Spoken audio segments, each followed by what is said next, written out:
I've often talked about the benefit when we draw of thinking about making marks rather than drawing lines. This is probably nowhere near as important as when we have a scene with a lot of varying textures. It's also important to remember that with many textures, particularly complex natural ones, it's usually more helpful also to try and think about drawing the effect of what we're seeing rather than somehow drawing an exact detailed copy. So in this scene, we see very much the sort of scene, I think, where thinking marks is tremendously advantageous because there's a lot of nature here, but a lot of varied nature. We have the rocks and we have the vegetation. The vegetation, we have grass, we have a hedge, we have creepers and overhanging ground covers. We have a wattle tree to the right. We have some large trees coming up over the top. On the right-hand side, we have quite large trees in the upper left, and we have more trees in the distance. We also have slate roofs, we have sandstone blocks in the building, and we have some skyscrapers in the distance, and we have this lamp in the foreground. A lot of very, very different surfaces, all manner of vegetative textures, as well as metal and cut stone and buildings. And of course there's the corrugated iron on the roof. So we want to make marks that are going to capture the feel, the effect. It's also important that we use our marks to create distinction, visual separation between the various elements of this drawing. Because if we don't, there's so much in the scene, which is partly why I liked it and wanted to draw it. But we can't let it get visually tangled up and one thing flowing to the other. And because drawing with pen, we don't have colour to help us.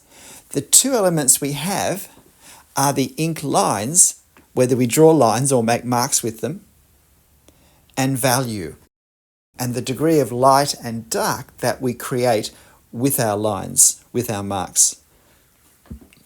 So I start by establishing this hedge in the front because that frames the building. And then the two main visually distinct subjects are the church building and the foliage that rings around it. Now, you might have noticed, but I'm not going to draw in that electricity wire and the timber pole that supports it that's in front of the church there. I've decided to leave that out. That's the advantage of being an artist rather than a camera. We can do what we like to do to improve how our scene looks. So now I'm working on the rocks on the left-hand side, and I'm choosing vertical marks to represent the shadowed, and sometimes the natural colour areas of the rocks. I'm trying to work hard not to do sharp lines to represent the edges of the rocks too much, because these rocks have rounded, curved areas, rounded, curved edges. And so I want to give that impression. These are not sharp, chiseled edges at all. In fact, these rocks are remnants of the original geography of Sydney before European settlers put roads and buildings and houses all over it. So now with this hedge, I want to get a nice dark effect, and so I'm using fairly loose hatching. I don't want it to look as though it's a wall, but I'm still using relatively long parallel lines that angle and change in slightly different directions.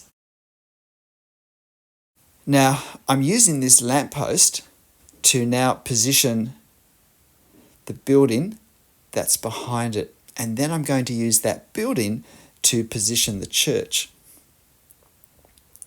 So in my drawing style, it's all about establishing some things early on carefully, being very careful to observe heights and widths and proportions and distances and alignments, and then being able to use that more easily and more rapidly as the drawing progresses to reference from. Now, I actually make a mistake here in that I put a mark for a corner, and the mark was in the right spot, the dot was in the right spot, but then when I drew the church to that corner, I mistook exactly what detail of the church was at that point. And the effect was I've lengthened the height of the church about 1 centimetre in my drawing. So it does stand a bit taller above the hedge than it does in the reference. But it's the sort of mistake that I think would have drawn far more attention to try and do anything to it, and really would not be noticed at all by anyone looking at the drawing without seeing the reference. So the thing about these buildings is that we do get some nice straight lines, and that's a great contrast to all the short marks of the foliage. Now, with the various types of foliage, one of the important ways to establish distinction is with the silhouette line, the silhouette edge of the vegetation. So we need to look carefully at the leaves and see how do they affix to the twigs, to the branches. Do they stick up, stick out, hang down? What? And what's their shape? Not that we want to start drawing every leaf, but we want to do a few leaves in an obvious place that more accurately represent the shape of the leaf and the way it hangs on the tree. And then we can create an effect more with simpler marks and often hatching to draw the effect of all the leaves together, all the leaves in the canopy together, particularly the shade and the shadow that we so often see. And again, you can see me measuring against what I've already drawn. And I'm adding a few lines to indicate the stonework on the old church.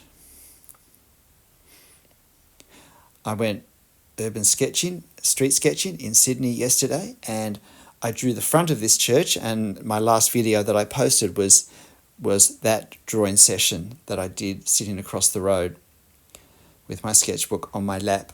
But this is a photo I took at the rear of that church in a laneway, and I particularly liked the wealth of textures that almost, well, that do encircle this building, as well as the contrast between the shape of the footpath and the lamppost and the natural stonework on the left-hand side.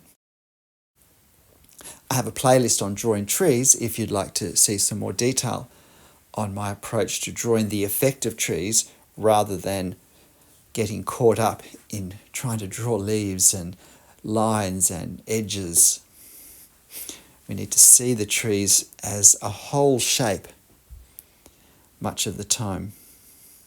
Now I'm using a 0.2 millimeter Copic multiliner pen, as you can see.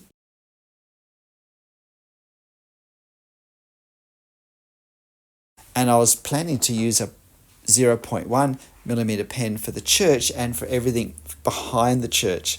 And I did use it for the church, but then I picked this 0.2 millimeter pen back up to do something that was closer again. And at some point I forgot to swap back. And so unfortunately I did do a lot of the background. I did the furthest trees using this heavier line, which did have the effect of bringing those marks forward and also not creating the sense of visual distinctiveness that a lighter line would have given. So I was pretty annoyed about that. This drawing took me just under an hour to draw. So you're watching me draw it at almost 4 times my real-time speed. So again, there's a lot of hatching with all the vegetation to create the dark areas adequately. I find this is the sort of drawing where I often stand up and look through the camera at it, because I find having it shrunk small on the camera screen or on the phone screen lets me see it in a slightly new and fresh way, and gives me a better way of judging, particularly the values, the areas of light and dark, their relative positions to each other, and the way they play off against each other. It lets me work out, particularly, do some areas need to be made a bit darker? Because the truth is, I can't make an area lighter. Sometimes if I wish I could make an area lighter, what I can do is darken the area next to it a little more than I otherwise would have, because we do read values against each other. And so that will create the effect of having lightened the original area. So I've got my 0.1mm pen now, and I'm doing this tower, one of Sydney's newest towers, called Barangaroo. I wasn't sure how I was going to feel about it, but now that it's built and I see it, I actually really like it. I think visually it's probably the best city skyscraper we've made for decades. I think Sydney has a lot of pretty ordinary looking tall buildings, but this one has a great elegance and charm about it, I think. So, with this closest tree, which is coming over the top, the branches are coming over the top of us, we get the clearest view of actual leaves. And so I want to make sure on this silhouette edge that I do draw some of them carefully enough to create not just the effect of individual leaves, but how they sit on the twigs that they're on, what pattern they form, where they connect, how close they are to each other, and so forth. But I don't want to get bogged down starting to do that for all the leaves on this particular tree. I want to switch just at some point very soon to doing hatching and be just drawing the effect. It's ironic, but if we try and draw all of the detail, it can often look less realistic than if we just draw the effect of the detail. Because in life, we don't see all the detail at once, but we do see the overall effect at once. And I think that's why this is such a successful way of thinking when we draw, and then to think, what marks can I make and how can I group those marks together on the page to create that effect, that visual effect that I'm seeing. And then where we have them against each other, different textures, how can I vary the direction or maybe the heaviness of the line or the length of the line, the angle of the line or the curves or whatever, to highlight where one texture ends and another texture begins. And then it's this wattle tree on the side, which again has a different pattern with the leaves and the way they spike out from the branches that they're on. Now with this hedge, I'm trying to indicate just some of the leaves with a bit of hedge outline of leaves, and then bringing some of the shadows up against those silhouetted edges. But I do want generally this whole hedge to be dark, both because it is, and I think it is a nice framing for the building and a nice contrast for the building. So there's lots of lines being used there. And now the reveal. And I didn't tear the paper this time. Fantastic. G'day, I'm Stephen Travers. Look, I hope you found this interesting, found it helpful. I find thinking about marks rather than drawing lines more and more helpful the more I do it. And I think it has more successful outcomes as well. So why not use this reference photo that you'll find on my channel community page and have a go drawing this scene yourself. Oops. I obviously forgot a little bit. And so now we get a slow-mo of that being fixed. But look, whatever you draw and however you draw it, however many textures may be in it, make sure you have fun. I'll see you next time. Bye.